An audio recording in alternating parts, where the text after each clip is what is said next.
Level 1. The selection. You don't apply for this job. They find you.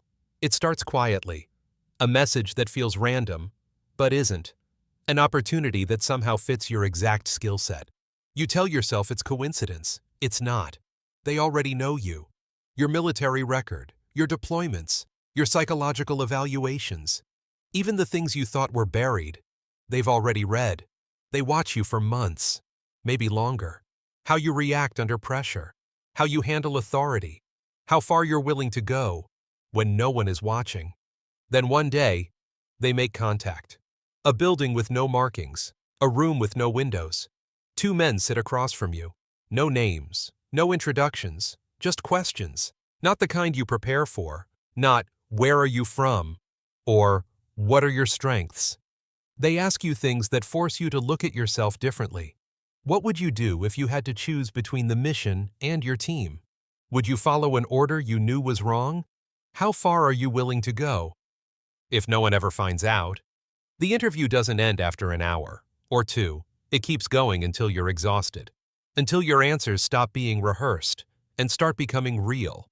Then comes the testing, sleep deprivation, stress positions, interrogation simulations designed to break you down. They want to see when you crack. And more importantly, what you look like when you do. Most people fail. They panic. They hesitate. They hold on to something. Morality, fear, doubt. You don't. You push through it. You adapt. You survive it. And when it's over, they don't congratulate you. They just nod. Like they expected this. Like you were always going to pass. That's the moment your old life ends. You just don't realize it yet. Level 2.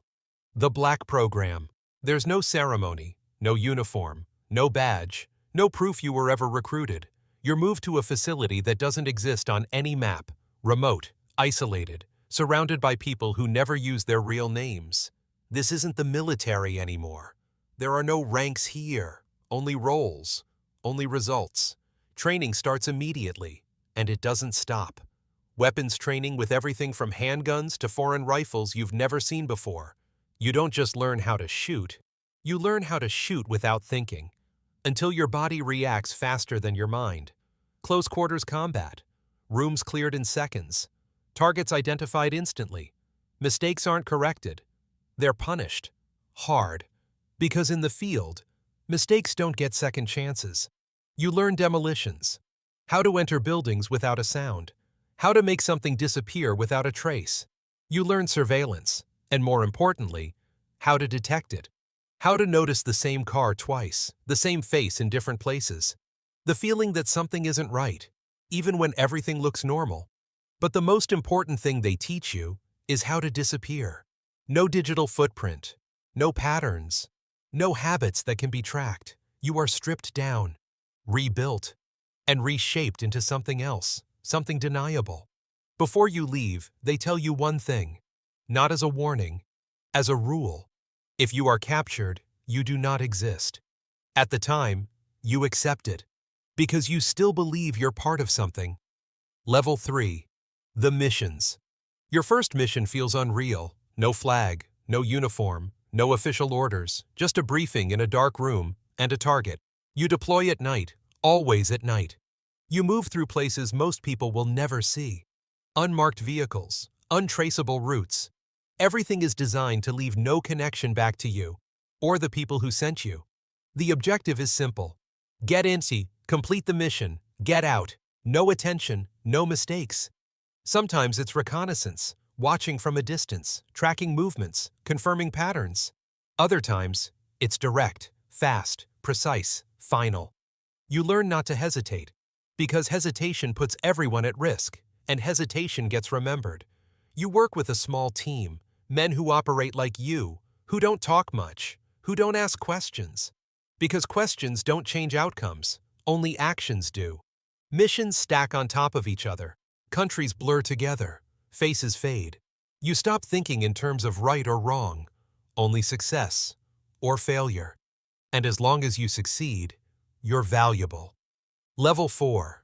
The mistake. It happens on a mission that feels routine. That's how it always starts. The intel looks clean. The target matches the file. Everything lines up, but something feels off. You notice it for a second. A detail that doesn't make sense, a pattern that doesn't fit. You think about calling it, stopping the operation, but you don't, because you've been trained to trust the system. And the system doesn't make mistakes, so you move forward. The mission goes bad. Not loud, not chaotic, just wrong.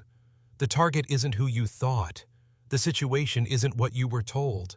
And by the time you realize, it's too late. You get out, barely.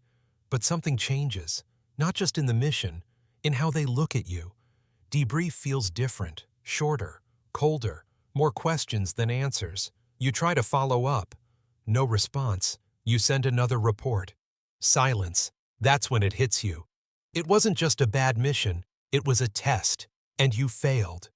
Level 5. The Disavowal. It doesn't happen face to face. No one sits you down, no explanation. It starts small. Your access card doesn't work. Your secure login fails. Your handler stops replying. At first, you think it's a glitch, a delay, a mistake.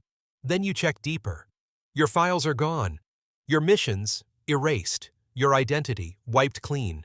Like you were never there. You try your emergency contact. Nothing. You try another. Dead end. Then the message comes in. Encrypted, short, final. You've been disavowed. That's it. No instructions, no extraction, no backup, just silence. And then, you notice it. The feeling you were trained to recognize. Surveillance. They're watching you, tracking you, closing in. Because now, you're not an asset anymore. You're a loose end. And loose ends don't get ignored. They get removed. Level 6. The Ghost. The first 48 hours decide everything. You move fast. Burn every contact. Abandon every safe location. You don't think, you react, just like they trained you. But this time, you're not hunting. You're being hunted. Every move you make, they can predict. Every trick you use, they taught you. So you change. You stop thinking like an agent. You start thinking like a problem. No patterns, no routines, no trust. Days turn into weeks, weeks into months. You survive. But survival isn't living. You don't exist anywhere. No records, no history, no future, just movement and silence. You hear rumors sometimes, whispers about others like you, agents who disappeared, operations that went wrong, people who were erased. You're not special. You're just one of many. And eventually, you understand the truth. You were never meant to retire, never meant to walk away. This was always the end. Somewhere right now, someone is being recruited, tested, watched. They think they're being chosen. They think they're stepping into something elite, something meaningful. They have no idea that one day, they'll be exactly where you are. Alone. Erased. Forgotten. A ghost.